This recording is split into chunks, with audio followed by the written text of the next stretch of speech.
ବଉଳା ନାମରେ ଗୋଟିଏ ଗାଈ ଥିଲା। ସେ ଭାରି ଶାନ୍ତ ସରଳ। ତାର ଗୋଟିଏ ଟିକି ବାଛୁରୀଟିଏ ଥାଏ। ବଉଳା ତା ଛୁଆକୁ ଭାରି ଭଲ ପାଏ। ତାକୁ ଶରଧାରେ ଚାଟି ପକାଏ। ଛୁଆଟି ବଉଳାକୁ ନ ଦେଖିଲେ ହାମା ହାମା ବୋବାଳି ଛାଡ଼େ। ତା ଡାକ ଶୁଣି ବଉଳା ଆସି ତା ପାଖରେ ହାଜର ହୋଇଯାଏ। ଦିନକର କଥା, ବଉଳା କଅଁଳ ଘାସ ଚରୁ ଚରୁ କେତେବେଳେ ବେଳ ବୁଡ଼ିଗଲାଣି ସେ କଥା ବଉଳାକୁ ଜଣା ନାହିଁ।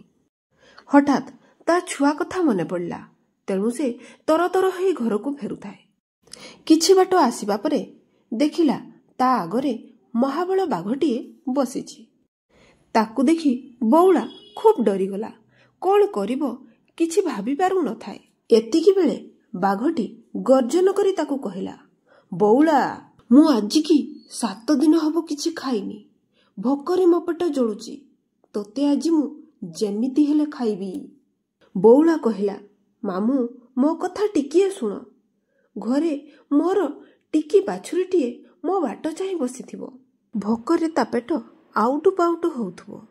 ତେଣୁ ମୁଁ ତାକୁ କ୍ଷୀର ପିଆଇ ସାରି ନିଶ୍ଚୟ ଫେରି ଆସିବି। ତାପରେ ତମେ ମୋତେ ଖାଇବ। ବାଘ କହିଲା, ବଉଳା, ତୁ ବାହାନା ଦେଖାଇ ଖସିଯିବାକୁ ଚାହୁଁଛୁ? ମୁଁ ତୋତେ ଜମା ଛାଡ଼ିବି ନାହିଁ। ବଉଳା କହିଲା, ବାଘ ମାମୁଁ, ମୁଁ ତୁମ ପାଖରେ ତ୍ରିବାର ସତ୍ୟ କରୁଛି। ନିଶ୍ଚୟ ଫେରିବି। ତା କଥା ଶୁଣି ବାଘ କ'ଣ ଭାବିଲା କେଜାଣି? କହିଲା, ହଉ ହଉ ବଉଳା, ତୁ ଯା, ଶୀଘ୍ର ଫେରିବୁ। ମୁଁ ତୋ ବାଟ ଚାହିଁ ବସିଲି। ବଉଳା ଯାଇ ତା ବାଛୁରୀକୁ ପେଟେ କ୍ଷୀର ପିଆଇଲା। ବାଘ ମାମୁଁ କଥା ଭାବି ମନେ ମନେ ନିଜକୁ ବୁଝାଇଲା।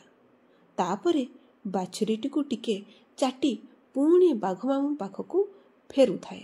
ବାଟ ସାରା ପଛକୁ ବୁଲି ତା ଛୁଆକୁ ଚାହୁଁଥାଏ। ତା ଆଖିରୁ ଲୁହ ଝରି ପଡ଼ୁଥାଏ। ବଉଳା କିଛି ସମୟ ପରେ ବାଘ ମାମୁଁ ପାଖରେ ପହଞ୍ଚିଲା। କହିଲା, ମାମୁଁ, ଏଥର ତମେ ମୋତେ ଖାଇ ତମ ଭୋକ ଦୂର କର। ବାଘ ବଉଳାର କଥା ଶୁଣି ଆଶ୍ଚର୍ଯ୍ୟ ହୋଇଗଲା। କିଛି ସମୟ ପରେ କଅଁଳ ସ୍ୱରରେ କହିଲା, ନାଇଲୋ ବଉଳା, ତୁ ଆଜି ଯେଉଁ ସତ୍ୟପଣ ରଖିଛୁ, ମୁଁ ସେଥିରେ ତୋ ଉପରେ ବହୁତ ଖୁସି। ମୁଁ ତୋତେ ଖାଇବି ନାହିଁ। ତୁ ତ ଘରକୁ ଫେରିଯା। ତୋ ଛୁଆ ସହ ଖୁସିରେ ରହ। ତୋର ଏହି ସତପଣ ଯୋଗୁଁ ଯୁଗ ଯୁଗକୁ ତୁ ଅମର ହୋଇ ରହିବୁ। ଏତିକି କହି ବଣ ଭିତରକୁ ବାଘ ମାମୁଁ ପଳାଇଲା। ବଉଳା ଖୁସି ମନରେ ତା ଛୁଆ ପାଖକୁ ଫେରି ଆସିଲା।